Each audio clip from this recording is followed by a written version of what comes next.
Hi welcome to Kanyakumari கலாட்டா. இன்றைக்கி நம்ம ஒரு சூப்பரான ரெசிபி பார்க்க போகிறோம். ரொம்பவே சிம்பிளான ஒரு பொரியல். என்னன்னு பார்த்தீங்கன்னா கோவைக்காய் பொரியல் தான். இது ரொம்பவே ஹெல்த்தியானதுன்னு எல்லாருக்குமே தெரியும். இது எப்படி செய்கிறதுன்னு வாங்க வீடியோக்குள்ளே போய் பார்க்கலாம்.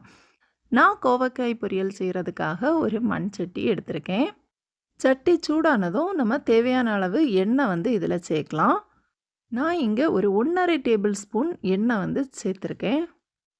எண்ணெய் நல்லா சூடாயிருச்சு. இனி நம்ம கடுகு இதில் சேர்க்குறோம். கடுகு நல்லா வெடிக்கிறது வரைக்கும் கொஞ்சம் வெயிட் பண்ணுங்க. அடுத்ததாக 2 வத்தல் மிளகாயை சின்னதாக உடச்சி நம்ம இதில் சேர்க்கலாம். அடுத்ததாக ஒரு 6 பல் பூண்டு நான் இதை சதைச்சு இதில் சேர்க்குறேன். பூண்டுடைய பச்சை வாசனை போகிறது வரைக்கும் லைட்டாக வதக்கி விட்டுறலாம். அடுத்ததாக 10 சின்ன வெங்காயத்தை நான் சின்னதாக நறுக்கி எடுத்துருக்கேன்.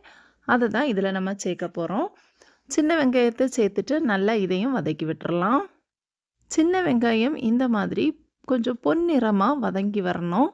அது வரைக்கும் நம்ம நல்லா வதக்கி விட்டுட்டு 1/4 டீஸ்பூன் மஞ்சள் தூள் நான் இதில் சேர்க்குறேன்.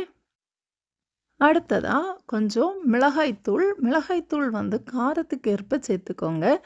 எனக்கு இந்த மிளகாய்த்தூள் ரொம்பவே காரம், அதனால் நான் 1/4 டீஸ்பூன் தான் சேர்த்துருக்கேன். மிளகாய்த்தூள் சேர்த்த பிறகு நல்லா இதை வதக்கி விட்டுறலாம். மசாலாவோட பச்சை வாசனை போகிறது வரைக்கும் நம்ம இதை வதக்கி விடுறோம். இப்போ மசாலாவோடைய பச்சை வாசனையெல்லாம் போயிருச்சு. இனி நான் கழுவி சின்ன சின்னதாக நறுக்கி வச்சுருந்த கோவைக்காயை இதில் சேர்க்குறேன். கோவைக்காய் பார்த்திங்கன்னா ஒரு 200 கிராம் அளவுக்கு கோவைக்காய் இருந்தது. இதை நான் குட்டி குட்டியாக நறுக்கி இதில் சேர்க்குறேன். இதை நல்லா வதக்கி விட்டுருங்க. வெங்காயத்துக்கு கூட மசாலா கூட நல்லா மிக்ஸ் ஆகிற மாதிரி வதக்கிடுங்க. மசாலா எல்லாம் நல்லா மிக்ஸ் ஆன பிறகு தேவையான அளவு உப்பு நம்ம இதில் சேர்த்துக்கலாம். உப்பு சேர்த்த பிறகு நல்லா இதை ஒருக்கா கலந்து விட்டுறலாம். அடுத்ததாக இந்த கோவைக்காய் கொஞ்சம் வேகிறதுக்காக கொஞ்சமாக தண்ணி சேர்த்து நமக்கு இதை வேக வைக்க போகிறோம். தண்ணி சேர்த்ததுக்கப்புறமா ஒருக்கா நல்லா கலந்து விட்டுருங்க. இந்த கோவைக்காய் வேகிறதுக்காக நான் ஒரு மூடி போட்டு கொஞ்சம் நேரம் வேக வைக்கிறேன்.